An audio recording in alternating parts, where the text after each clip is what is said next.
pleasure to have you part of our new interview series. Just for a bit of context, we're working with Hydrogen Europe and the SEC and speaking to key actors across the hydrogen, the clean technology sector, and essentially looking how people are combating climate change. So to kick us off, do you mind taking us back a little bit to the start of the career and running us essentially how you ended up here with me today? Yeah, perfect. Thanks, George. Thanks for the invite. Let me give you a brief introduction to myself, what I'm doing right now, and yeah, as you just mentioned, where I started from. And yeah, I'm the VP testing of HTech. So what we're considering is stack tests and component tests on the one hand side, so really the hard pieces and the components of the electrolyzer, and also the electrolyzer on the other side. So the whole vast chain, what it needs to be tested to bring a qualitative high product into the market. Well, that's the current role what I'm in right now. But when I started first, and I'm like really looking back, is when I first got in contact with H2, it was during my studies, doing some study projects, collaboration with the Fraunhofer, some, I would say, fuel cell project, which was funded. And I took it over in the beginning of my Fraunhofer career. And then from that point on, went on in the development of the materials, analytics, and brought it to I would say more or less a hold, focusing on the fuel cell due to the complete switch of the automotive industry, not looking at fuel cells, but looking at batteries. And at that time, I was also looking for a PhD thesis where then were more or less identifying what can be the optimal solution to find something what brings me further down the road in my career. So I was looking into redox flow batteries, researching there the coating and the materials for vanadium redox flow batteries, also with the Fraunhofer together.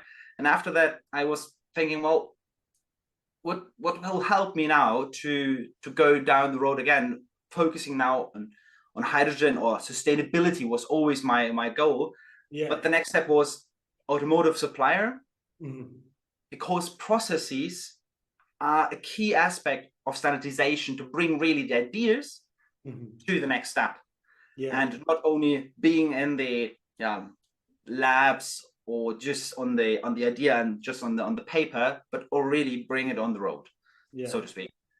That's more or less brought me then to understanding of testing, combining work processes and standardizations, and also the innovation part. And working with some startups, again, it brought me back to the thought, hey, at the beginning of my career, I had a lot to do with H2, and really brought me to the point, hey, for my kids, I want to have and also bring the world, or keep the world as it is right now, or bring it to the point where what I had in my youth. And therefore I was looking for a new role to have a bigger impact with my current career. And that's why I went then to HTech and took over the role of testing, which more or less combines everything what I had in the beginning. Fantastic. And I appreciate the overview and the insight. You mentioned a couple of key words there sort of earlier on in the career. You were quite focused on sustainability. You mentioned joining HTech, you were thinking about the future of your children. Like, what has drove you and what does drive you to work in the hydrogen sector and the sustainability sector, would you say? Yeah, well, driving me was always the thought of hydrogen is on the aspect, one of the, is the smallest molecule available in our world. And just looking into where power can come from in the future, fusion reaction was always a favorite. I think I really did a thesis in 7th grade roughly about fusion reaction, but just on very, very small part, and of course very roughly, because it was really an interesting aspect what hydrogen can become, what we can do with hydrogen. But where can it come from? It can come from different points, and we have the electrolyzers. That is the point where we can really produce green hydrogen, well, most of it is currently gray hydrogen produced by cracking of oil or gas. It can come from biology, like from bacteria, which was also fascinating part from my side. There are different points what brought me in that direction also drove me into that point, into that direction. Yes. Okay, perfect. And then throughout the career, has there been any sort of key challenges that you faced? And if so, how have you overcome them? Well, there were some key challenges, and as I mentioned, we had this challenge to really refocus completely the development and the funding projects at that time in the front of it, because the complete funding structure also from the government changes completely from fuel cells, from hydrogen based to batteries. And at that point, really, we thought of like trying to get some new insights, trying to figure out a new strategy for us. And these were key challenges, as I mentioned, to find a new dissertation thesis, not just focusing on the fuel cell, but really on new parts, which bring me further down the road. Yeah, fantastic. And then in terms of yourself, and I know you've only been with HTEC 8 or 9 months now, but is there any sort of key achievements that you can mention in terms of sort of fighting climate change that you've had over the years, or more recently with HTEC? Well, I thought about that in the past, and key achievements, I would say, like HTEC has a huge goal to reach the 1% CO2 reduction of the world. Yes, that is a huge goal. And this is exactly going every day to work to motivate my colleagues, my team, to be part of it, to play a role, to do their job, to come closer to that goal. And this is exactly what my key achievement is in the past couple of months, to go up motivated and to bring that motivation to my colleagues. Yeah, fantastic. And I'm going to throw a second question in there, slightly different, but I think it's poignant with the news this week. That we're seeing some electrolyzer businesses across the sector have troubles with supply chains.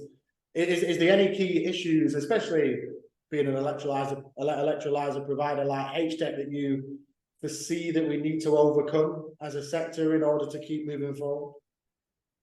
The different challenges, actually, looking at the policy, looking at the market, the market hasn't taken off as most of the experts predicted a couple of years back and the past years back, and also this year. The market hasn't taken off. That's seen in the whole industry. And I would say regulatory changes need to come quick to really bring that further down the road.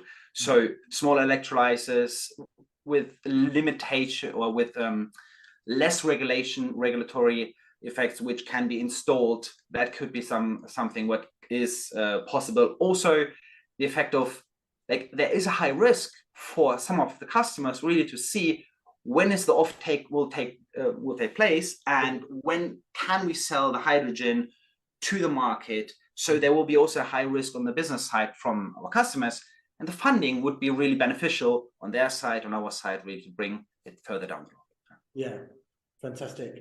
I think it's a very interesting point. I think being based in Germany, legislation, in all honesty, compared to the UK, is a lot further on, right? So it depends where you are, where you sat in Europe or in the world, but it is definitely a point. I think as Europe has won, we need a European legislation with minimum targets, which we seem to be getting to as well, which is super, super positive. Looking more acutely at HTEC, is there anything, there might be things that you can't mention, but is there anything in particular that you're working on at the moment that is going to be key to decarbonisation?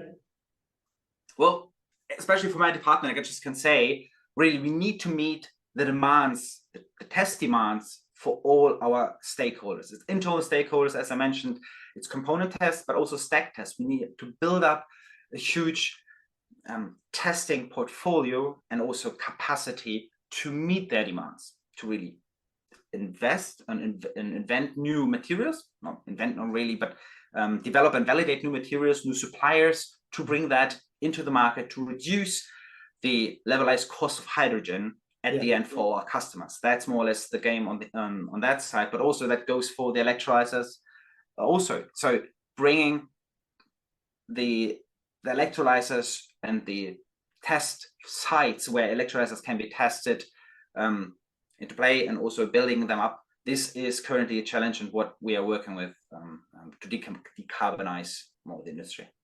Okay, interesting. And then I'm going to take you back a little bit, maybe to the start of the career where you've sort of laced up the boots, put on the tie, and you're on that first working day. If you could look back and you could speak to a younger Justin, is there any, if you could maybe give yourself 3 pieces of advice that you wish you would have had at the start of the career, what would they be and why?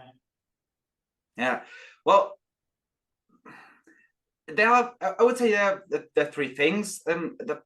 Like be passionate about your job and love what you do. So you can get up every day and have real intrinsic motivation. Yeah. Show that. Then on the other side, be open-minded and see other cultures. So also travel, see other cultures. I don't mean just travel for hobby, but you can do that also, but really see how others are doing it, not only from your side. Yeah. And be patient and take your time. It will come to a certain point where then your ideas can come into play. And yeah, these are the 3 points which I would give me. Yeah. Pass. No, I think they're 3 great points. I think we've seen a lot that people want to rush the career and don't really reflect on where they've got to. And one key point that has come up across all the different conversations I have has been to travel, to understand, to work with different cultures, and to understand the message that you're trying to give out to people. Giving it into a different culture, you have to really dissect and understand the meaning that you're trying to put out to the world, right? So no, I think it's 3 great points of advice that definitely I take on board and try and do every day as well. And yeah, it's a good standing point for people to work from. If you were naturally, with the hydrogen hub announcements in the US, we've got the changes of legislation in Europe, there's not going to be enough hydrogen talent really available to supplement the need in terms of projects, in terms of development, in terms of research and development. We're gonna have to look at energy, automotive, and different sectors in order to supplement that demand. But for those looking to transition, what advice would you give to those that are maybe considering a move into the space? Yeah, well, this is a great question actually, because I transitioned in that part, and looking back at my career, I had some understanding of hydrogen at the beginning. And this is exactly what I would also give others who are looking for the transition, is not only gain textbook knowledge, but look for practical and internships and get the understanding really yourself what is needed. Well, textbook can give you great understanding on theory, but practice is really the key currently, which has a high demand in our business. Yeah, I completely agree. There's so many theses and understanding and books on hydrogen, but the application, as you probably well know, working in testing, can be so much different than the theory that's on paper, right? And you have to be very dynamic and wear multiple hats and really be on the ball with everything that is hydrogen at the moment. So no, I think it's a great point and one that is very relatable as well. But obviously it's a pleasure to have you on, Justin. I think the insight you've given, super important, super insightful. And I always say, if it hits one person and one person joins the industry or decides to make that change, then we've done our job. So yeah, it's a pleasure to have you on, and I wish you all the best closing out 2023. Yeah, thank you, George. Also, thank you for the time to share my thoughts, and yeah, thank you. Thanks.